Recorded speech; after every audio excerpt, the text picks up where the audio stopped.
Hi, I'm Jessica Marksbury for Golf.com, and today I am very honored to share a round with Jason Connery, director of the new golf movie Tommy's Honor, which is the story of old and young Tom Morris, and it will be released on April 14th. Jason, cheers to you. Cheers. And thank you so much for sharing a round with me today. Not at all. We'll have to take a quick sip. Yep. I don't think it's any surprise what we're drinking today. Yes. It's coffee. Coffee, and it's good. I'm a little surprised, I have to say, you didn't choose tea. Is that playing with stereotypes a little bit too much for you? A little bit. I like tea in the afternoon. Oh, there you go. Okay. See, coffee in the morning, tea in the afternoon, nice red wine in the evening.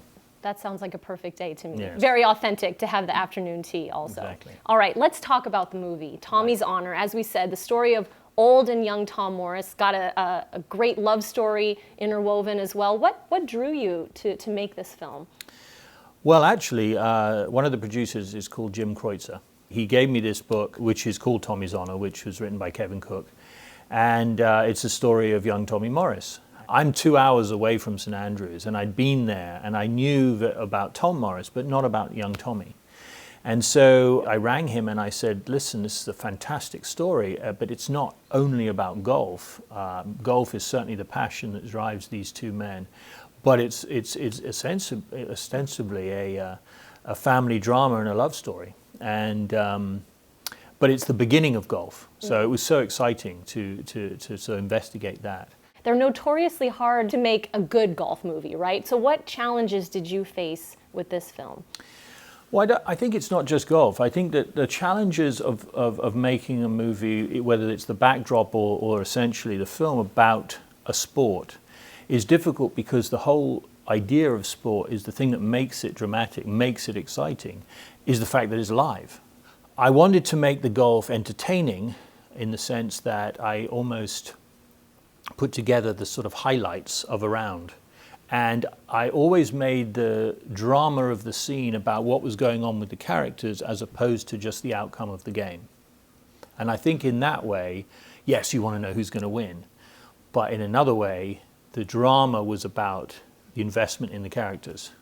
Well, you had incredible attention to detail, obviously filming on site in Scotland, but Yes. you recreated the old course from scratch. Well, not the How whole did we course. not hear about this, right? I mean, that's pretty incredible. Yeah, so we managed to find some land in Fife, which hadn't been changed into a golf course. And we built half the RNA from the original RNA plans, and then we digitally created the other half. And in doing so, we were able to hopefully meld the two together and create the 18th green and the tee-off first tee and Swilken Burn at the end. Your station in life was set before you were born. Nakadi Sanyar, Nakadi you'll be. We'll see. What else would you be doing?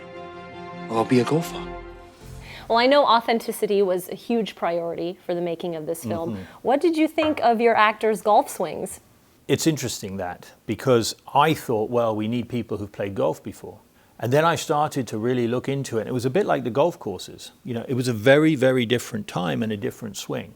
I don't know if you've ever played with hickory shafted clubs, but those clubs are really heavy at the end, and the shaft is can be very brittle and also is quite heavy too. Peter Mullen, who plays Old Tom, and Jack Loudon, who plays Young Tommy, really practiced the authentic swing. And they just practiced over and over and over and over, and they created their own swings.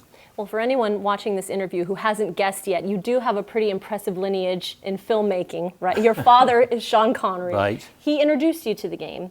He did. Yeah, he gave me a 7-iron. He cut the shaft down 4 when I was quite young, and I used to smack that around. And then I sort of would caddy for him. He used to do this pro celebrity golf tournament every year, actually up in Scotland, either at Turnberry or at Glen Eagles, and it was just the most magical 10 days. You know, that was also something that hopefully I've brought to the movie. Any particular recent memory of playing together you could share with us? About 6 weeks ago, he got a hole-in-one. I've never had a hole-in-one. This was his 5th hole-in-one. And, you know, he still loves the game. And I think it's beautiful to see him out there, you know, plugging away still.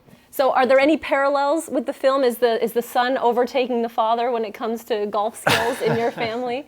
He's still, I tell you, he may be giving me a few shots now, but he still plays very well enough to beat me on occasion. You know, as I say, the film has this wonderful relationship between the father and son, and you know, I didn't realize it possibly as much as I do now standing back from it, but that had an emotional impact for me deeply, because I feel as though that's really a place that I've learned to know my dad. Well, Tommy's Honor releases in the United States on April 14th. Mr. Connery, it has been a pleasure. Thank you so much for sharing around with me today. Pleasure for me too. Thank you.